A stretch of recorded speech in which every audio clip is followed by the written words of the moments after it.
You tell yourself you'll start tomorrow. You make plans. You feel motivated for a moment. And then, nothing. You scroll, you delay, you wait for a better mood, and the quiet label appears again. Lazy. But what if you're not lazy at all? What if something much older is protecting you? Because when you look closely, it's not that you don't want to move forward. It's that something in you resists becoming someone new, and that resistance has a reason. 2. Problem deep dive. From the outside, it looks simple. You have goals, you have ideas, you even have time. But when the moment comes to act, your body feels heavy. You open the laptop, then close it. You write one paragraph, then suddenly need a break. It's not dramatic, it's subtle avoidance. And afterward comes the self-criticism. Why am I like this? Other people manage. I must just lack discipline. But notice something. You're often capable in areas that feel familiar. You can help others. You can solve problems. You can show up when expectations are clear. It's only when the action would change how you see yourself that the resistance becomes intense. Applying for the better job, posting your real thoughts online, starting the project that reflects who you actually are. That's when the freeze happens. This isn't random. It's tied to identity. Psychology calls this self-concept consistency.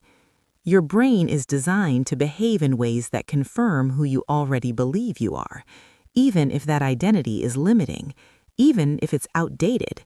Because consistency feels safe, change feels destabilizing, and your nervous system values stability over potential. So the real question isn't, why am I lazy? It's, who would I have to become if I succeeded? And that question is much more threatening. 3. Reframe. Here's the part most people miss. Procrastination is often protection. Not protection of your comfort, protection of your identity.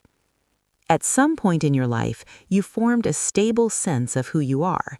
Maybe you were the quiet one, or the average one, or the responsible one, or even the one who doesn't take risks.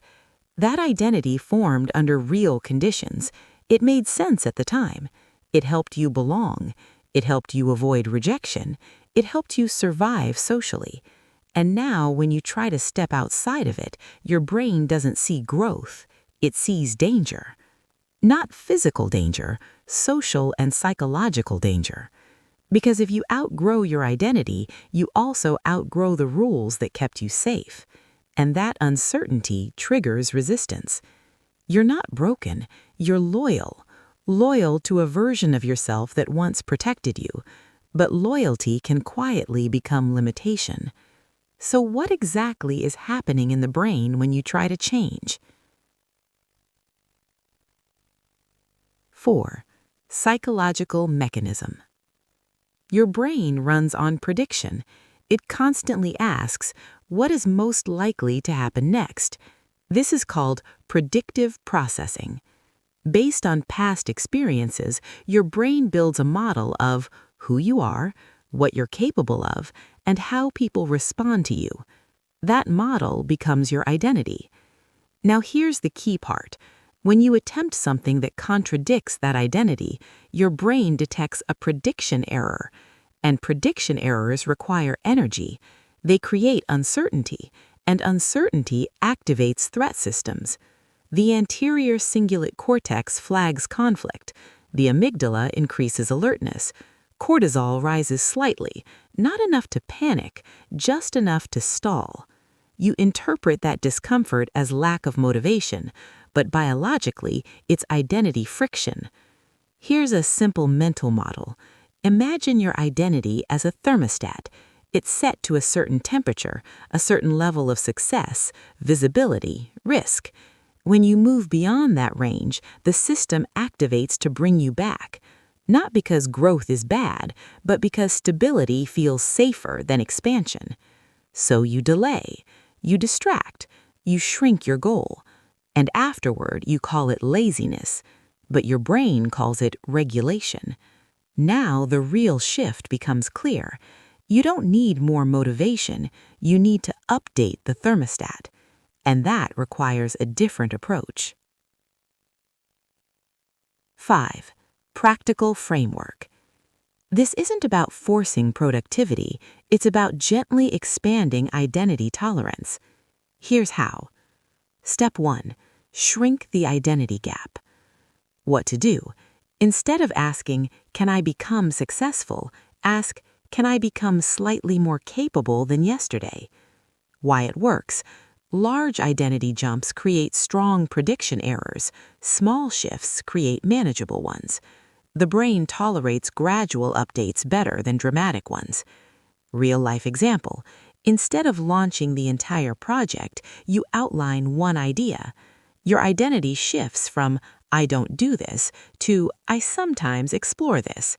That subtle difference reduces resistance. But small action alone isn't enough. You also need emotional permission. Step 2. Separate effort from identity. What to do? When you fail or hesitate, describe it as behavior, not character. Say, "I delayed this task," instead of "I am lazy." Why it works. Labeling yourself activates stable self-schema networks. Labeling behavior keeps the brain flexible. Cognitive science shows identity-based labels strengthen neural pathways. Behavior-based language keeps them adjustable. Real-life example. You avoid an email. Instead of reinforcing, "I'm bad at this," you say, "I avoided it today."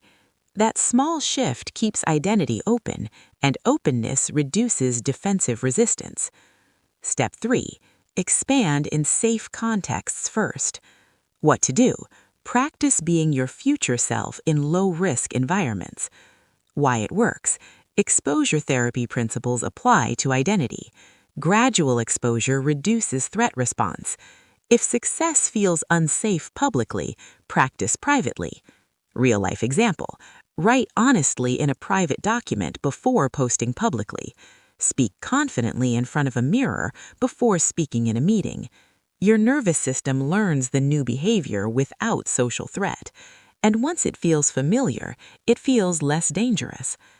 Step 4. Expect resistance instead of interpreting it. What to do?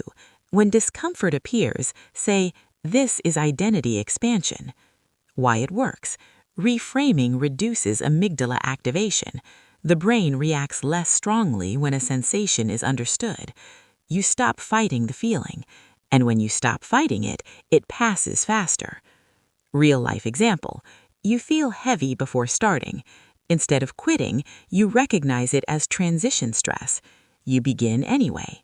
The heaviness fades after 10 minutes, not because you forced yourself, but because your brain updated its prediction. 6. Integration. Here's the model to remember. You are not battling laziness, you are negotiating with an old identity. Every time you move forward, you are asking your brain to rewrite its prediction of who you are. That takes repetition, it takes safety, it takes patience, but it does not require self-criticism. Identity changes the same way muscles grow, through tension that is tolerable, not overwhelming. And every small action that contradicts the old story adds a new line to your internal narrative. Eventually, the thermostat resets, not dramatically, quietly. One day, you'll notice something small. You'll start something without overthinking it, not because you became disciplined overnight, but because it no longer threatens who you are. The action feels normal, possible, allowed. And you'll realize something important. You were never lazy. You were protecting a version of yourself that once kept you safe. But you don't live there anymore, and your brain is slowly learning that. Give it time. Growth isn't about pushing harder. It's about becoming someone your nervous system feels safe being. And that process is already happening, quietly.